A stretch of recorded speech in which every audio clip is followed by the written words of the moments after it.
సభా అధ్యక్షులు శంకర్ నారాయణ గారికి, వేదికను అలంకరించినటువంటి పెద్దలకు, ఇంత పెద్ద ఎత్తున తరలివచ్చినటువంటి అనంతపురం వైఎస్ఆర్ కుటుంబానికి అందరికీ కూడా నా హృదయపూర్వక నమస్కారాలు.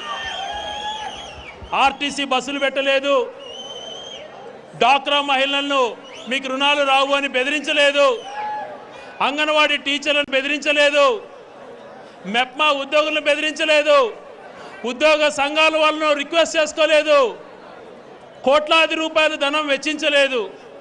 తెలుగుదేశం పార్టీ దీక్షల్లాగా వీళ్ళందరినీ పిలిచి బెదిరించి కోట్లాది రూపాయల ఖర్చుతో దీక్షలు వాళ్ళు చేస్తుంటే భుజం పైన జెండా పెట్టుకొని తెలుగుదేశం పార్టీ చేస్తున్నటువంటి అరాచకుల పైన స్వచ్ఛందంగా వచ్చినటువంటి సోదరులందరికీ శిరస్సు వంచి పాదాభివందనం చేస్తున్నా.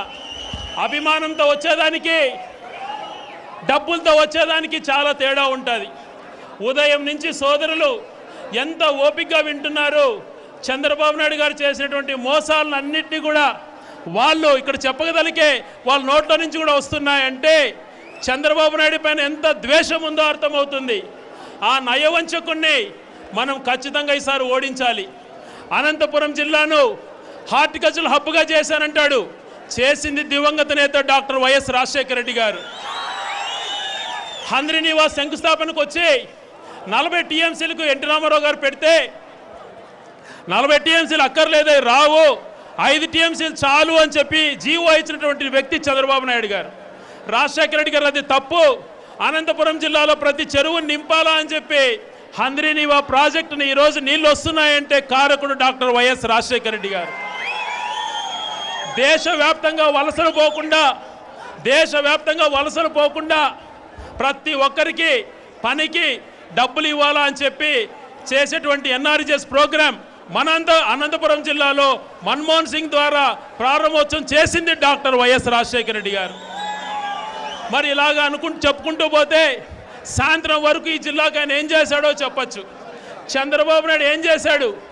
వంచనలు చేస్తున్నాడు, వంచన మీద వంచన చేస్తున్నాడు, మోసం చేస్తున్నాడు, కుట్ర రాజకీయాలు చేస్తున్నాడు.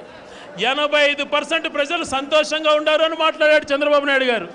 మరి ఈరోజు ఒక పేపర్లో చూశాను, ఆంధ్రప్రభలో, మహిళలు తమ ఒళ్ళు అమ్ముకునే పరిస్థితికి వచ్చారు అని అంటే ఎంత దీనంగా పరిస్థితులు ఉన్నాయో ఒక్కసారి ఆలోచన చేయండి.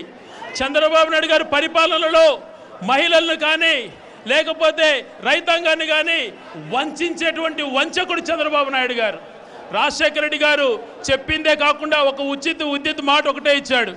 దాని తర్వాత ముఖ్యమంత్రి అయిన తర్వాత పేదవాడికి ఆరోగ్యశ్రీ, ఫీజు రియంబర్స్మెంటు, అందరికీ పెన్షను, పూరిగుడిసెలు లేకుండా బిల్డింగులు, ఇలాగ చెప్పుకుంటూ పోతే ఎన్నో కార్యక్రమాలు చేపట్టినటువంటి నాయకుడు మన దివంగత నేత రాజశేఖర రెడ్డి గారు. అదే స్ఫూర్తితో రాజశేఖర రెడ్డి గారు ఒక్కడిగేస్తే నేను 2 అడుగులు చేస్తాను అని చెప్పినటువంటి బిడ్డ జగన్మోహన్ రెడ్డి గారు. ఆ నాయకుడిని ఆశీర్వదించాల్సినటువంటి బాధ్యత మన పైన ఉంది. అనంతపురం జిల్లాకి ఏం చెప్పాడు? అయ్యా, రాజధాని అక్కడ పెట్టావు, మా పరిస్థితి ఏంది, రాయలసీమ పరిస్థితి ఏంది అని అంటే అనంతపురం నుంచి అమరావతికి 8 లైన్ల రోడ్డు వేస్తానను అన్నావు. ఏమైంది చెప్పండి? ఇంతవరకు దాని ఊసే లేదు. మోసం మీద మోసం. హైకోర్టు ఇవ్వండి అయ్యా అని చెప్పి ప్రతి ఒక్కరు గొంతు ఎత్తి అరిస్తే తప్పుదోవ పట్టిస్తాడు, డైవర్ట్ చేస్తాడు. రాయలసీమ ఇంకొక దానికి స్ఫూర్తి తీసుకుపోతాడు, ఇంకొకటి అంటాడు కానీ అడిగింది చెయ్యడు. రాయలసీమ పైన అతనికి ప్రేమ ఉందా అని చెప్పి ఒక్కసారి ఆలోచన చేయండి. నీళ్ళ విషయంలో ప్రేమ లేదు, అభివృద్ధి విషయంలో ప్రేమ లేదు, వంచన చేస్తున్నాడు, మనల్ని మోసం చేస్తున్నాడు. బాగా గమనించండి సోదరులారా. 4 సంవత్సరాలు బీజేపీతో పరిపాలన చేశాడు, ఏ రోజు ఏ డిమాండ్ చేయలేదు. ఈరోజు వైసీపీకి బీజేపీకి సంబంధం అంటాడు. జగన్మోహన్ రెడ్డి గారు చాలా స్పష్టంగా మాకు బీజేపీతో, తెలుగుదేశం పార్టీతో, కాంగ్రెస్ పార్టీతో పొత్తు పెట్టుకునే ప్రసక్తే లేదని చెప్పినా కూడా నయవంచన మాటలు మాట్లాడుతున్నాడు. మనం సింగిల్గానే పోతున్నాం. రాజశేఖర రెడ్డి గారి ఆశీర్వాదంతో, జగన్మోహన్ రెడ్డి గారి కష్టంతో ఈసారి మీ అందరి దీవెనలతో మన ప్రభుత్వం వస్తుంది. మన ప్రభుత్వం వస్తే ప్రతి పేదవాడు, ప్రతి రైతు బాగుండే విధంగా తన పరిపాలన కొనసాగుతుంది. అదే రకంగా సోదరులారా, బాగా ఆలోచన చేయండి. ఈ జిల్లాలో కొంతమంది ఫ్యాక్షనిస్టులు 100 మందిని చంపారు, 100 మంది కుటుంబాలను లేకుండా చేశారు. రాజశేఖర రెడ్డి గారు ముఖ్యమంత్రి అయిన తర్వాత ఎంత చక్కటి పాలన అందించినారు. ఫ్యాక్షన్ లేకుండా చేసినటువంటి నాయకుడు రాజశేఖర రెడ్డి గారు కాదా అని చెప్పి మిమ్మల్ని అడుగుతున్నా. అటువంటి నాయకుడు బిడ్డను ఆశీర్వదించాలి. మనం అందరం కలిసికట్టుగా పోరాటం చేసి ఈ ప్రభుత్వాన్ని దించాలి అని చెప్పి మేమందరినీ కోరుకుంటూ ఈ అవకాశం ఉంటే పెద్దలకు అందరికీ కూడా హృదయపూర్వక నమస్కారాలు తెలియజేసుకుంటూ సెలవు తీసుకుంటున్నా. జై హింద్. ప్రత్యేక హోదా, ప్రత్యేక హోదా. అందరూ ఒక్కసారి అరవండి అన్న, రెండు చేతులు జోడించి ప్రత్యేక హోదా.